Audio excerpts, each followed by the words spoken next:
Lesson 3. Torsion of circular shafts. Last lesson we sliced a pin, now we twist a shaft.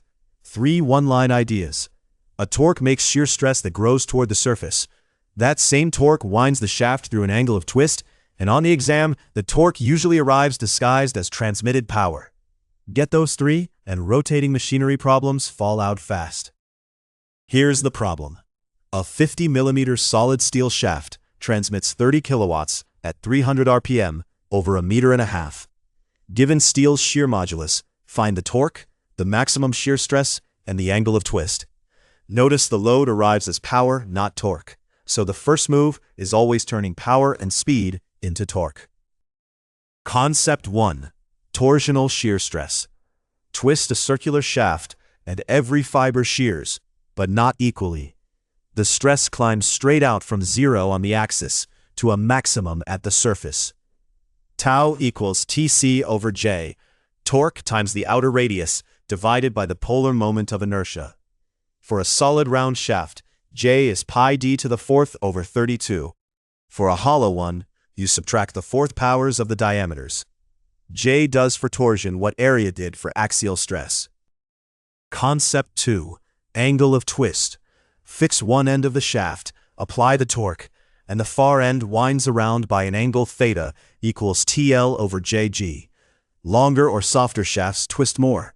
Fatter ones with a bigger polar moment twist less. That G is the exact same shear modulus you met last lesson. It's the torsional echo of axial deformation, load times length over stiffness, and the angle stays in radians inside the formula. Concept 3. Power to torque. Rotating machinery is rated in power, but the shaft feels torque, so convert first. Divide power by speed and scale by a constant. Use 9550 for Newton meters from kilowatts, or 5250 for pound-feet from horsepower.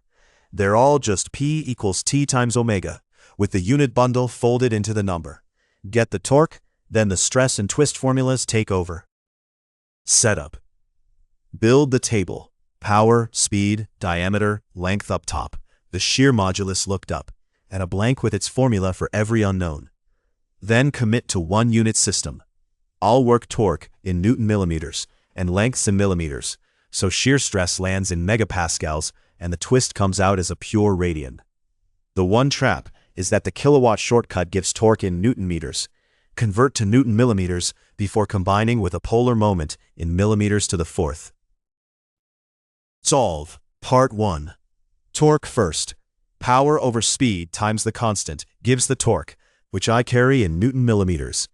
Then the polar moment, pi d to the 4th over 32, and the outer radius is just half the diameter. 2 numbers set, and the stress and twist fall straight out. Part 2. Shear stress and twist. Maximum shear stress is torque times the outer radius over the polar moment. The angle of twist is torque times length over the polar moment times the shear modulus, kept in radians. One consistent unit system, and both drop out in a single division each. Convert the twist to degrees only at the very end for a feel of the number. Final answers. Torque, about 955 Newton meters. Maximum shear stress, about 39 megapascals at the surface. Angle of twist, about 0.03 of a radian, roughly 1 2/3 degrees. All of it hangs off that first conversion of power and speed into torque. Miss the torque, and every number after it is wrong. Traps. 3 ways torsion bites. 1. The hollow polar moment. Raise each diameter to the 4th power first, then subtract. Never subtract the diameters and raise 1 power. 2. Radians. The twist formula returns radians, so converting to degrees is a final step, never something you feed back in. 3. One unit system. The kilowatt shortcut gives Newton meters. So if your diameter and polar moment are in millimeters, convert the torque to Newton millimeters. That missing factor of 1,000 is the classic slip. Quick recall. Turn power and speed into torque. Maximum shear stress is torque times outer radius over the polar moment. The angle of twist is torque times length over the polar moment times the shear modulus in radians. The polar moment is pi times d to the 4th over 32 for a solid shaft, and you subtract 4th powers for a hollow one. Golden rule. Get the torque first, then stay in one unit system. Next up, Lesson 4. Bending stress in beams. We swap twist for bend.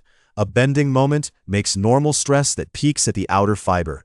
Sigma equals MC over I.